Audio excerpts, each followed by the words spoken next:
নমস্কাৰ সকলোকে স্বাগতম জনাইছোঁ। মোৰ চেনেলটোৰ নাম চেঞ্জ কৰা হৈছে, টি ৰহমানৰ সলনি তৌফিক আনস্ক্ৰিপ্টেড ৰখা হৈছে।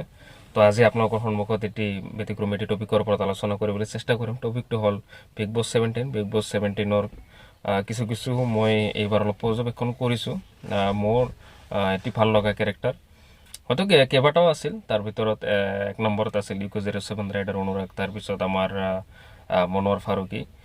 এই দুটা কেৰেক্টাৰৰ কাৰণে মই চেগাচেৰাকৈ সেই শ্ব'টো পৰ্যবেক্ষণ কৰি আছোঁ। তো যোৱা নিশা গম পালোঁ যে অনুৰাগ দবাল UK07 ৰাইডাৰক ঘৰৰ পৰা ইভিক কৰা হ'ল, আৰু ইভিক কৰাৰ যিটো প্ৰচেছ সেইটো অলপ মানে বেলেগ ধৰণৰ লাগিল। তো সেইকাৰণে মই কিছু ক'বলগীয়াখিনি মই মানে আপডেটটো সেই ধৰণে দিবলৈ চাইছোঁ, মানে কেনেদৰে ইভিক্ট হ'ল। ইভিক্ট হোৱা প্ৰচেছবিলাক মানে অলপ বেলেগ ধৰণৰ হয়। ইভিকবিলাক হয়তো প্ৰত্যেক সপ্তাহত নমিনেশ্যন হয়, নমিনেশ্যনত ফেন্স ভোট পল হয়, আৰু ভোট পলত যিসকলে বটম মানে একদম তলত থাকে, ভোট কম পায়, তেওঁলোকক ইভিক কৰা হয়। কিন্তু মেকাৰ্ছসকলে মানে নিজেই মানে এইটো এটা পলিচি কৰি ইভিক কৰাৰ কাৰণে চেষ্টা কৰি আহি আছে, আৰু সেই মৰ্মে চেষ্টা কৰিছোঁ। অনুৰাগ দৱালক উলিওৱাৰ কাৰণে বিগত সময়তো বিগ বছ মেকাৰ্ছসকলে বহুত চেষ্টা কৰিছিল যে অনুৰাগ দৱাল বাহিৰত ইমান ফেন ফলোয়িং আছে, অৰ্থাৎ ইউটিউবাৰ কমিউনিটিসকলে তেখেতক যথেষ্টখিনি ছাপোৰ্ট কৰে, আৰু তেখেতক এজ এ ফেন্স ভোটৰ জৰিয়তে হৰুৱাটো সম্ভৱ নহয়। এইটো ইতিমধ্যে মেকাৰ্ছসকলে বিগ বছৰ যিসকল স্ক্ৰিপ্ট ৰাইটাৰ তেওঁলোকে বুজিবলৈ অলৰেডি সক্ষম হৈছে। তো অলৰেডি যিখিনি শ্বুট ইতিমধ্যে হৈ গৈছে বিগ বছৰ, তেওঁলোকে প্ৰমোট ৰিলিজ কৰাৰ ধৰণে ডাঙৰ টুইটাৰ হেণ্ডেলে ৰিলিজ কৰাৰ ধৰণে কথাবোৰ এনেধৰণে আহিছে যে বিগত সময়ৰ যি তিনিজন কেপ্টেইন আছিল, মনোৱাৰ ফাৰুকী, ঈশা মালবিয়া আৰু আউৰা বৰ্তমানৰ কেপ্টেইন, তিনিওজনকে এইটো আৰ্কাইভ ৰুমত তেওঁলোকক মাতি পেলাই আলোচনা কৰিছে বিগ বছ হাউচৰ পৰা এই বছৰ আপোনালোকৰ অপচন্দৰ কোনটো কেণ্ডিডেটক মানে ওলাই দিয়া যায়। তেনেকুৱা ধৰণে মানে বেলেগৰ নাম লৈছে। হয়তো মনোৱাৰ ফাৰুকীয়ে অনুৰাগ দৱালৰ নাম লৈছে, ঈশা মালবিয়াই হয়তো নাম লৈছে আয়শা খানৰ, যিটো হেৰি কৰি আহিল, হেৰিৰ গাৰ্লফ্ৰেণ্ড, মনোৱাৰ ফাৰুকীৰ এক্স গাৰ্লফ্ৰেণ্ড, আৰু আউৰাই নাম লৈছিল অভিষেকৰ। তো তেনেকুৱা ধৰণৰ তিনিওজন কেপ্টেইনৰ তিনিওজন বেলেগ মানে মন্তব্য ইতিমধ্যে আহিছিল।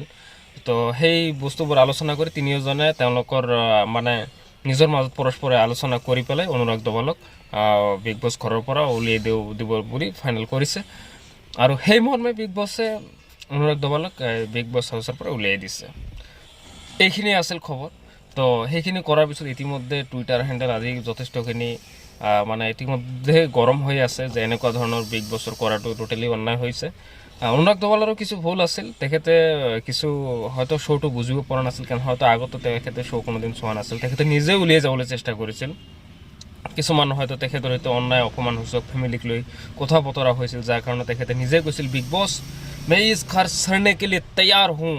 তো এনেকুৱা ধৰণৰ কথা বতৰা হৈছিল, আৰু এনেকুৱা ধৰণৰ যদি কোনো কণ্টেষ্টেণ্টে নিজে ইচ্ছাৰ মানে কৰি যদি ওলাব বিচাৰে, তেনেহ'লে 2 কোটি টকা ফাইন ভৰিব লাগিব। আৰু বিগ বছৰ ইতিহাসৰ মানে এই বছৰৰ তেওঁ একমাত্ৰ কেণ্ডিডেট যিয়ে 2 কোটি টকা দি হ'লেও তেখেতে উলিয়াই যাবলৈ মানে মান্তি হৈ আছিল। কিন্তু লাহে লাহে বিগ বছটো বুজিবলৈ চেষ্টা কৰিলে, যদিও ইমান এগ্ৰেছিভ গেম খেলা নাছিল। তেখেতৰ যিটো পইণ্ট অফ ভিউ য়ং বা অনেষ্ট হিচাপত ৰাখি ধুনীয়া গেম শেহতীয়াভাৱে খেলি আহিছিল।